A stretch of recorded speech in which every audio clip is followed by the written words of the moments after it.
वस्तु तुम्हारे पास है। वस्तु कहीं ढूंढे कहीं, कैसे लागे हाथ, और गुप्त वस्तु तब मिले जब भेदी लीजे साथ। अरे भेदी लीना साथ में, दीनी वस्तु लखाए, और कोटि जन्म का पंथ था, पल में पहुंचा जाए। अब इस वाणी का मिसयूज करने वाले क्या कहते हैं, पल में पहुंचा जाए। अरे नितिन दास तो नाम देता, उसमें तो बड़ा टाइम लगता है, आओ मेरे पास आ जाओ, पल में देंगे लखा। और जब वहां जाते हो फिर क्या बोलते हैं, अभी तुम शुद्ध नहीं हो, तुम्हें शुद्ध करना पड़ेगा, 5-7 साल लगेंगे उसमें। तो ऐसे भी बैठे हुए हैं। जबकि वाणी क्या कह रही है, वाणी कह रही है कोटि जन्म का पंथ था, यानी करोड़ों जन्म बीत जाते ढूंढते ढूंढते, लेकिन तुम्हें भेद नहीं पता कि कहां ढूंढूं, इसलिए तुम सारा समय बर्बाद कर देते। लेकिन अब ऐसा गुरु मिल गया जिसने तुम्हें वस्तु का ज्ञान करवा है कहां।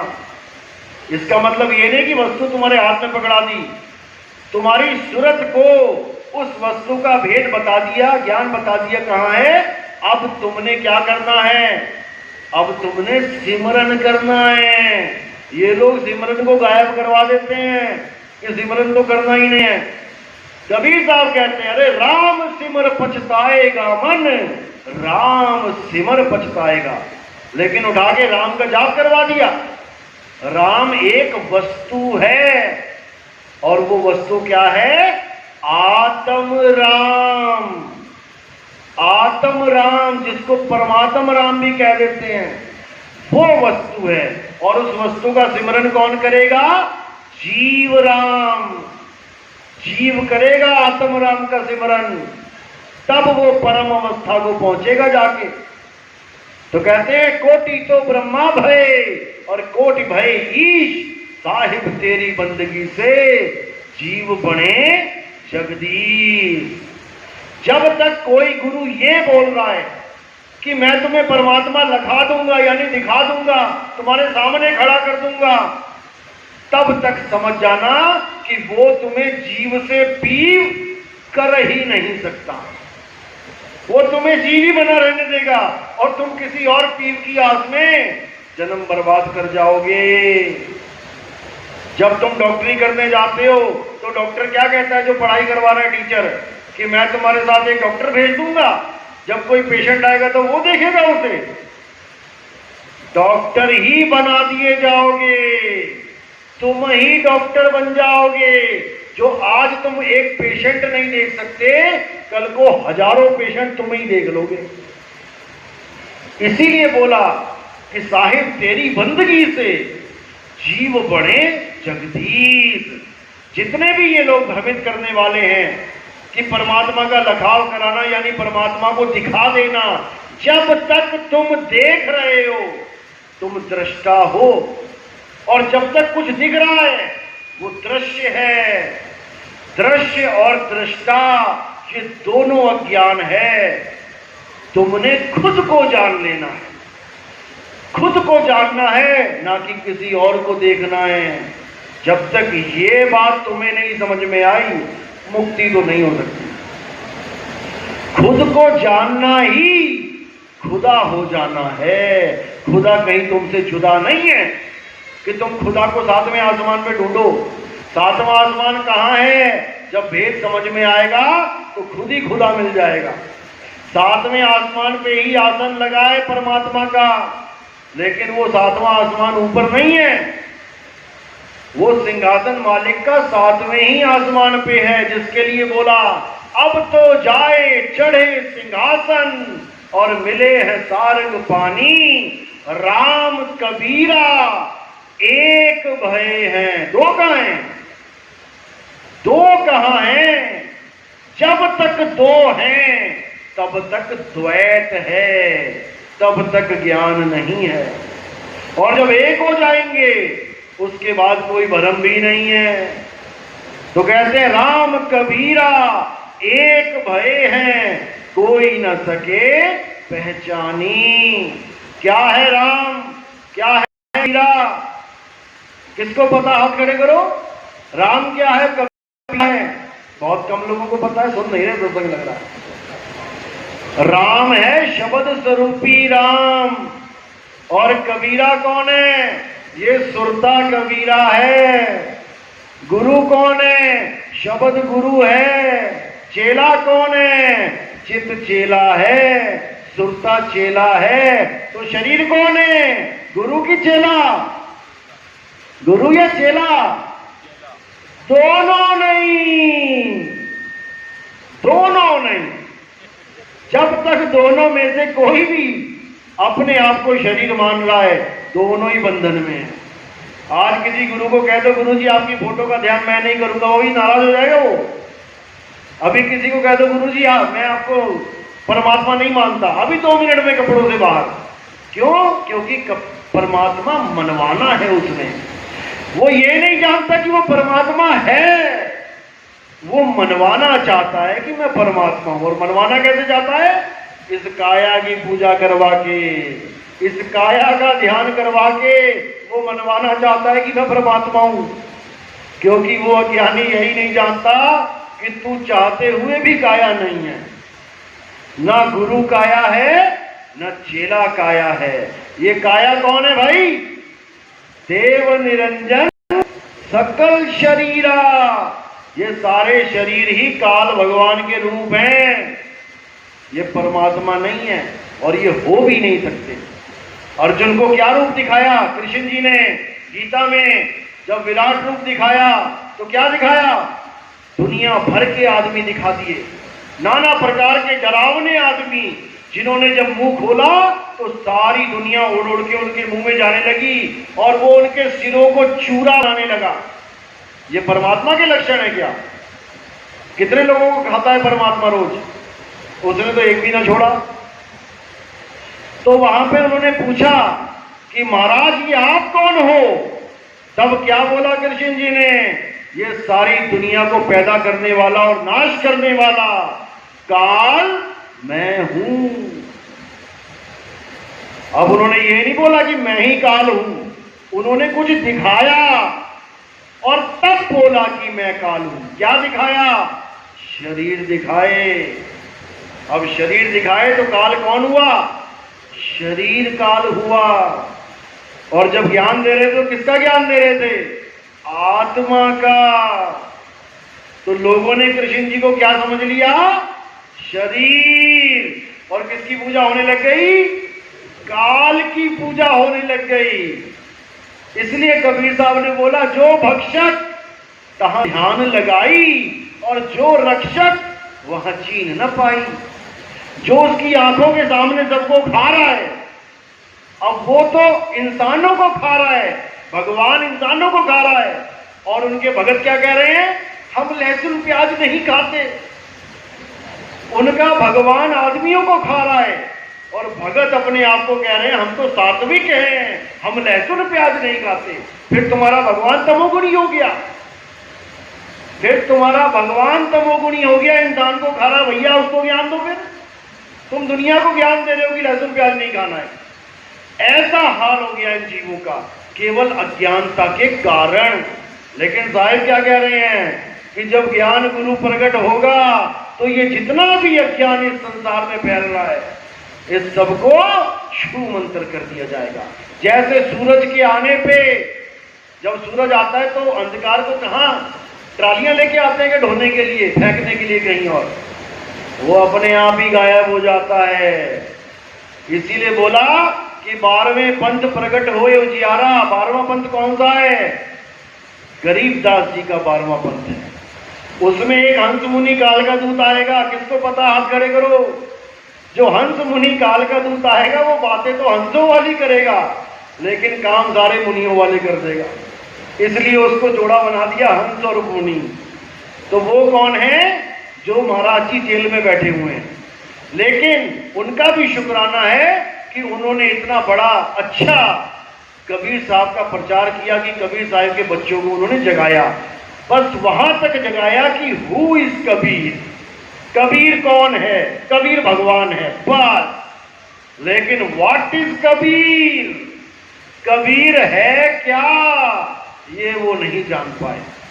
अब साहिब खुद अपनी वाणी में बता रहे हैं कि कबीर है क्या, समझ लो। अरे कक्का केवल नाम है, बप्पा ब्रह्म शरीर और रारा सब में रम रहा। उनके वाला कबीर कहां बैठा है? सतलोक में। और कबीर साहब वाला कबीर कहां बैठा है? रर्रा सब में रम रहा, वाको नाम कबीर। ये फर्क है 12वें पंथ में और 13वें पंथ में। 12 के बाद कॉलेज शुरू होता है। 12 में क्या होता है? किताबें लदी होती हैं बस्ते में 20-20, और कॉलेज में क्या होता है? हाथ में एक रजिस्टर। तो थोथा जितना भी उठा रखा था कहां गया वो? 12वीं की किताबें कहां जाती हैं? रद्दी में। और हाथ में रह जाता है एक रजिस्टर। उसी पे सारे सब्जेक्ट चलते हैं, उसी में सारा कुछ आ जाता है।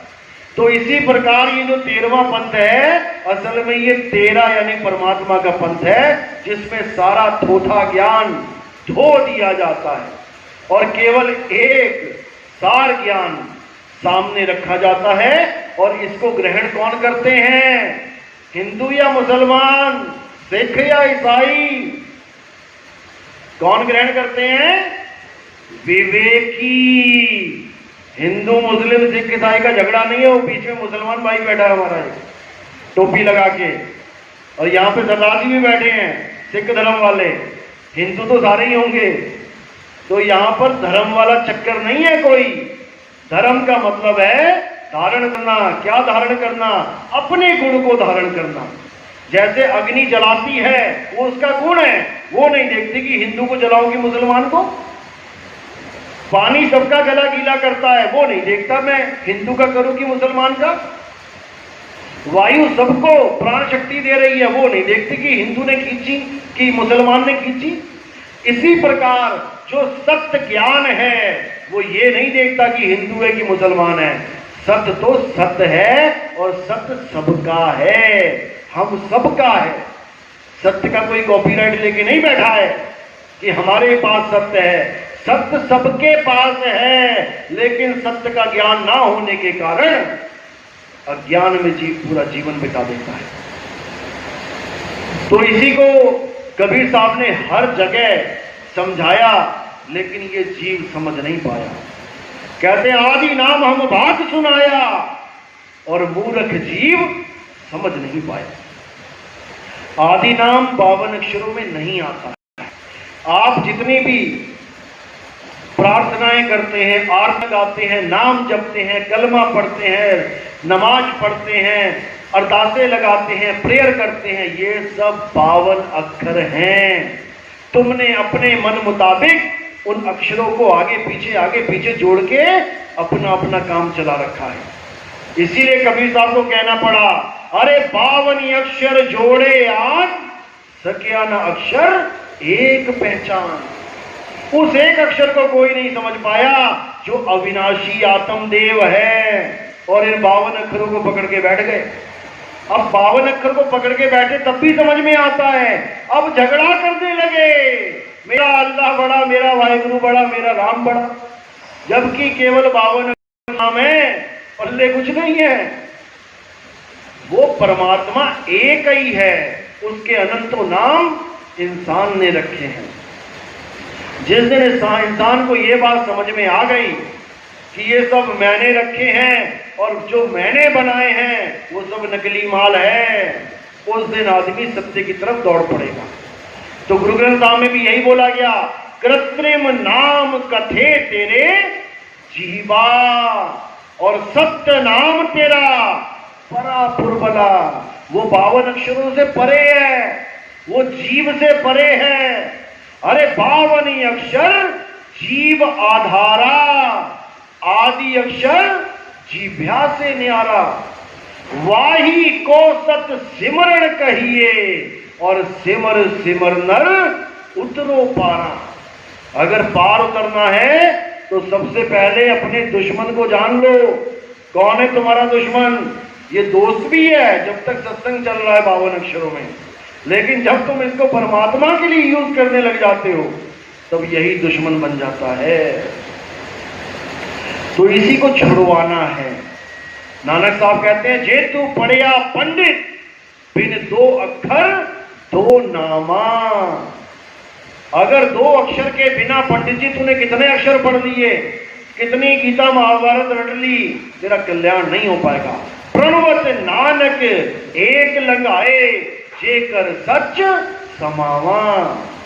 जे तू पढ़िया पंडित बिन दो अक्षर दो नामा। दो अक्षर कौन से? एक 52 अक्षर और एक आदि अक्षर। दो नाम कौन से? एक कृत्रिम नाम और एक सतनाम। जब सतनाम मिल जाएगा तो कृत्रिम नाम अपने आप छूट जाएंगे। इसी को बोला, एक लगाए एक छुड़ाए तब प्राणी निज घर को जाए। तो निज घर कहां है? निज घर है काया से बाहर, काया के अंदर नहीं है। तोता पिंजड़े में फंसा है तो उसका सामान कहां है? पिंजड़े के अंदर की बाहर? बाहर है। पिंजड़े के अंदर तो वो कैदी कहला रहा है। लेकिन इन गुरुआ लोगों ने परमात्मा को भी कैदी बना दिया कि तू भी कैद में, तेरा परमात्मा भी कैद में, मिली जाओ ਹੁਣ आपस में, ढूंढते रहो एक दूसरे को।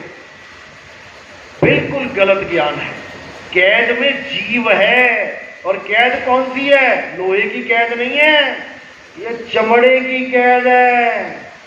5, 25, 3 का पिंजड़ा वाह में तुमको राखे हो, और तुमको बिसर गई सुध घर की ये महिमा अपनी भागे हो। अपनी महिमा गवा रहा है, अपनी पूजा करवा रहा है। किस रूप में? किस रूप में? ज्योत स्वरूप में। इस काया के अंदर जो परमात्मा बना बैठा है वो यहां बैठा है, और यहीं पे सारे जपी तपी सन्यासी जोगी पंडित ज्ञानी सब यही ध्यान लगा के बैठे हैं। लेकिन कबीर साहब ने इसका खंडन कर दिया। कर्ण नो दीदार महल में प्यारा है, उसमें पढ़ो, अरे निज मन करत जहां ठकुराई सो नैनन पिछवाड़ा है। आंखों के पीछे मन बैठा है। किस रूप में? अरे मन ही स्वरूपी ज्योत निरंजन, ये ज्योत स्वरूप में बैठा है। यहां पर जो ज्योत जल रही है, ये सारे गुरु उसी को परमात्मा बनाने में लगे हैं, उसी प्रकाश को परमात्मा बता देते हैं, जबकि वो ब्रह्म है। ब्रह्म अलग है, पार ब्रह्म अलग है, दोनों में भेद है। लेकिन किसी गुरु से पूछो जाके कि ब्रह्म का स्वरूप क्या है और पार ब्रह्म का स्वरूप क्या है, वो कहेगा भाई इसको बाहर निकालो, क्योंकि जवाब नहीं है। कई लोगों ने पूछा है और उनको बाहर का रास्ता दिखाया गया, क्योंकि इन लोगों को इसका भेद नहीं पता। जो ब्रह्म है प्रकाश रूपी है, जिसको बोला गया अव्वल अल्लाह नूर पाया, कुदरत के सब बंदे एक नूर ते सब जग उपजया, कौन भले कौन मंदे। अल्लाह अलग है और उसका नूर अलग है। अव्वल अल्लाह नूर उपाया, नूर उपजता है, अल्लाह नहीं उपजता। अल्लाह तो सदा सदा अटल अजर अमर अविनाशी है, और ये अंधकार प्रकाश पैदा होते हैं और खत्म हो जाते हैं, लेकिन ये समझ में नहीं आ रहा किसी के। इसीलिए बड़े बड़े पंथ इसी ज्योत निरंजन की पूजा में लग गए, कोई नहीं समझ पा रहा। लेकिन साहिब कहते हैं कि अब वो समय आ गया है जब बच्चा बच्चा इस मूल ज्ञान को जानेगा, जब सब समझेंगे कि सत्य क्या है असत्य क्या है, और असत्य को त्याग के सब एक झंडे के नीचे आएंगे, सतनाम के झंडे के नीचे आएंगे। जात पात भूल जाएंगे, धर्म भेद भूल जाएंगे, 52 अक्षरों का खेल खत्म हो जाएगा, और एक मालिक की भक्ति में सारा विश्व बढ़ चढ़ के हिस्सा लेगा। अभी तो शुरुआत है, अभी तो ये बीज डाला जा रहा है खेत में, 10 इधर पड़ गए, 20 उधर पड़ गए, 40 उधर पड़ गए। जब इसकी फसल लहराएगी तब आपको समझ में आएगा कि ये हुआ क्या। बीज डालने के बाद भले पूरा खेत भर दो बीज से, लेकिन घर जाते जाते फोटो खींचोगे तो खाली लगेगा, ये तो खाली खेत है, कुछ किया ही नहीं, काम बना ही नहीं। लेकिन समय आने दो। किसान ये भी पलट के नहीं देखता कि मैंने जो बीज डाला है वो सीधा पड़ा कि उल्टा, उसको इससे कोई फर्क नहीं पड़ता। उसको इतना पता है अगर बीज डल गया और जलवायु ऐसी हो गई तो उसको अंकुरित करने में साथ दे दे तो एक दिन बारिश आएगी और वो अंकुरित हो जाएगा, उसको कोई रोक नहीं सकता। और देखते देखते देखते वो इतना बड़ा पेड़ बन जाएगा कि उसी पेड़ से अन्य बीज निकल आएंगे, यानी एक ही बीज हजारों को जगाएगा। तब असल में एक पंथ चलेगा और कलयुग में सतयुग आके रहेगा। सत्य की पूजा करना ही सतयुग है। जब तक सत्य का साथ नहीं दोगे आप सतयुग में नहीं आ पाओगे। इसलिए कलयुग में ही सतयुग लाना है, सत्य का साथ देना है और सत्य के साथ अटल होके जुड़ जाना है। तो आज का सत्संग में यही समाप्त करता हूं। और जो नाम दीक्षा वाले हैं, प्रथम दीक्षा वाले, वो हाथ खड़ा